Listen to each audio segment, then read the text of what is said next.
নমস্কার বন্ধুরা, আশা করি তোমরা সবাই ভালো আছো। আমি সঞ্চিতা, আর আজকের ব্লগটিতে তোমাদের সকলকে স্বাগত জানাই। এখন বাজে 11:15, আর আজকের ব্লগটি আমি এখন থেকেই শুরু করছি। আসলে আজকে শনিবার, তো পৃথার আজ স্কুলের ছুটি ছিল, তাই সকাল থেকে একটু সব কিছু লেটে লেটেই চলছিল। তো আর ব্লগটি সকাল থেকে শুরু করে হওয়া ওঠেনি। তো এখন সমস্ত বাসি কাজ সেরে, স্নান টান সেরে আমি চলে এসেছি। তো এবার যাবো রান্নাঘরে লাঞ্চটা বানাতে। তো চলো তোমাদেরকে দেখাই আজকে লাঞ্চে কি কি বানাচ্ছি। তো আজকে না বিশেষ কিছু রান্না করব না। তো প্রথমেই এসে আমি ভাতটা চাপিয়ে দিলাম, আর আমার সবজি টবজি সব কাটা আছে। আজকের না আমাদের এক ভাই সেই মিষ্টিটা এনেছিল। আসলে ওর না রিসেন্টলি ছোট বেবি হয়েছে, তো সেই খুশিতে আমাদের জন্য মিষ্টি এনেছে। চলো মিষ্টিটা খুলে দেখি কি আছে ভিতরে। ও মা, এ তো একদম গরম গরম, একদম পান্তুয়া। এটা হচ্ছে চিত্তরঞ্জনের পান্তুয়া। যারা নর্থ কলকাতায় থাকো তারা তো জানো চিত্তরঞ্জন মিষ্টি দোকান কত ফেমাস, বিশেষ করে ওদের রসগোল্লা পান্তুয়া। অনেকটাই দিয়েছে বাবা। আমি এটিকে না কাঁচের পাত্রতে রেখে দিলাম, কারণ একদিনে তো সব খেতে পারবো না, তাই কাঁচের পাত্রতে রেখে এটা ফ্রিজে রেখে দেবো, এতে করে মিষ্টিটা ভালো থাকে।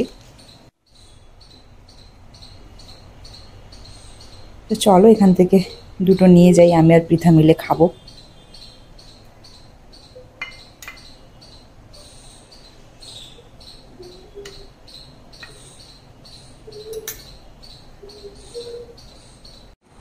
নাও, এটা দিতে হবে।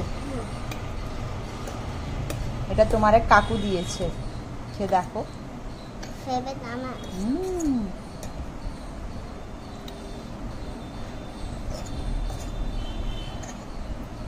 গোলাপ জামগুলো একদম নরম তুলতুলে, একদম গরম গরম এনেছে তো, একদম নরম তুলতুলে একদম। খেতে কেমন? ভালো লাগছে।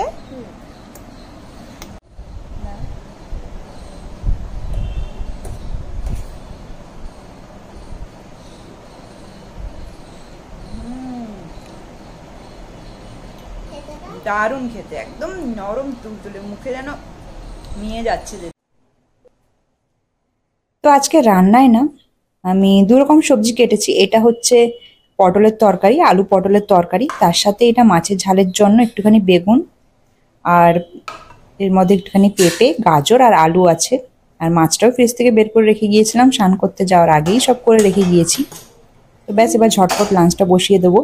তো আগেই আমি কড়া চাপিয়ে দিলাম, এতে করে আমি মাছটা আগে ভেজে নেব, তারপরেই সবজিটা বসাবো। ওইদিকে ভাত ফুটছে। তো কড়া একদম তেতে গেলে তারপরে সর্ষের তেলটা দিয়ে দিলাম। এবার এক এক করে মাছ দিয়ে ভেজে নেবো দু পিঠ দিয়েই। আমার মাছ ভাজা হয়ে গিয়েছে, এবার সব মাছগুলোকে এক এক করে নামিয়ে নেব। আর সেম এই কড়াতেই না আমি আলু পটলের তরকারিটাও তুলে দেব। এই সময় পটল বেশ ভালো পাওয়া যাচ্ছে মার্কেটে।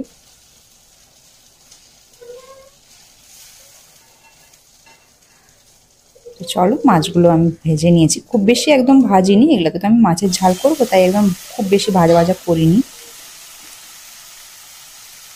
চলো প্রথমেই আলু পটলটাকে একটু কষিয়ে নিই, তারপরে এর মধ্যে বাটা মশলা দেব। বাটা মশলা বলতে আমি ওই পেঁয়াজ আর আদা আর কাঁচা লঙ্কা একসাথে বেটে নিয়েছি, ওই একই বাটা মশলা আমি মাছের ঝালেও দেবো আর তরকারিতেও দেবো। এতে করে আমার টাইমটা অনেকটাই বেঁচে যায়, নাহলে আলাদা আলাদা করে মশলা করতে গিয়ে না অনেকটাই সময় নষ্ট হয়। তো তাড়াতাড়ি রান্নাতে একইবারে সব মশলা আমি বেটে নিই।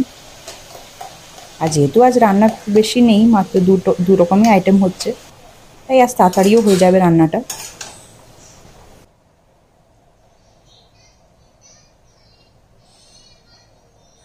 তো ভালো করে কষিয়ে নেওয়ার পর সবজিগুলো, তার মধ্যে এবার হলুদ গুঁড়ো, জিরে গুঁড়ো, ধনে গুঁড়ো সব রকম দিয়ে আর বাটা মশলা দিয়ে সব একসাথে একটু ভালো করে কষিয়ে নেব।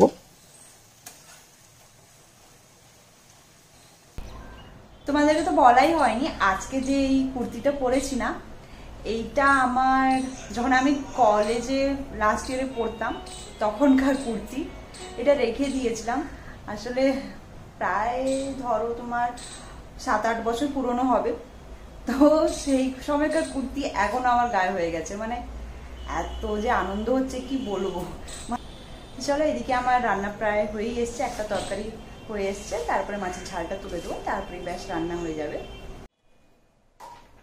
তো তরকারিটা কড়া থেকে নামিয়ে নিয়েছি, এবার কড়াটা ধুয়ে আবার বসিয়ে দিয়েছি, এতেই আবার মাছের ঝালটাও করে নেবো। তো ওই সেম বাটা মশলাটা আমি দিয়ে একটু এটাকে মশলাটাকে ভালো করে কষিয়ে টষিয়ে তারপরে এর মধ্যে গুঁড়ো মশলা দিয়ে কষিয়ে টষিয়ে এর মধ্যে তারপরে সবজিগুলো দিয়ে দেবো এক এক করে। তো ওইদিকে ভাতও নামিয়ে নিয়েছিলাম আমি, ভাত হয়ে গিয়েছে।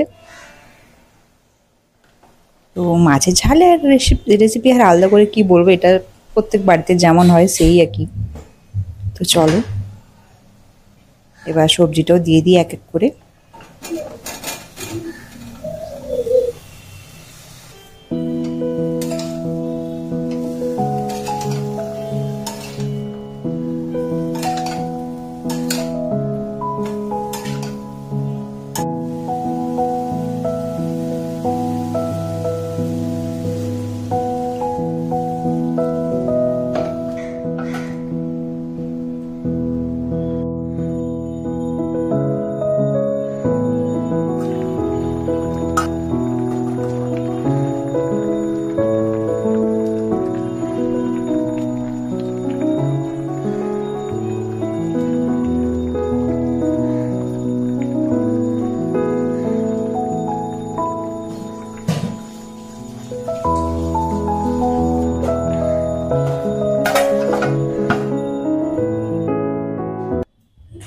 তো রান্না সব কমপ্লিট, বাসন টাসনও ধুয়ে ফেলেছি। এবার আমি একটুখানি গ্যাস স্টোভ আর কাউন্টার টপটা ভালো করে পরিষ্কার করে নিচ্ছি।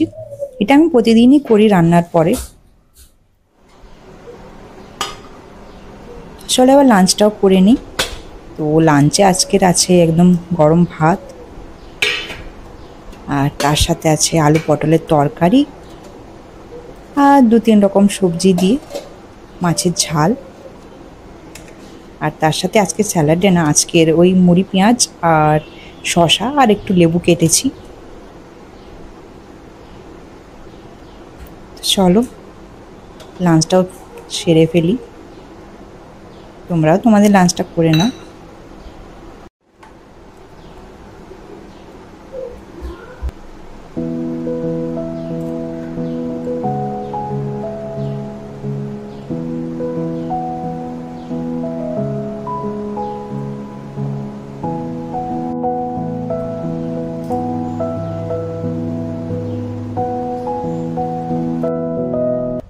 তো চলো আজকের মতন আসি।